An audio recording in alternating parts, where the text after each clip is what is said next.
How to change your name on Amazon account. So first is you have to go to your Amazon application here, and it will lead you to your home page. Now on the bottom part, you will see a profile icon there. Just tap on your profile icon there and it will lead you here. So it will look like this.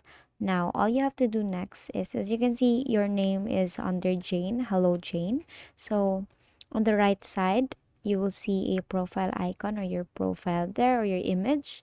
Just tap on that. So it's above boy again. And here it will ask who's shopping. As you can see, my name is under Jane Doe.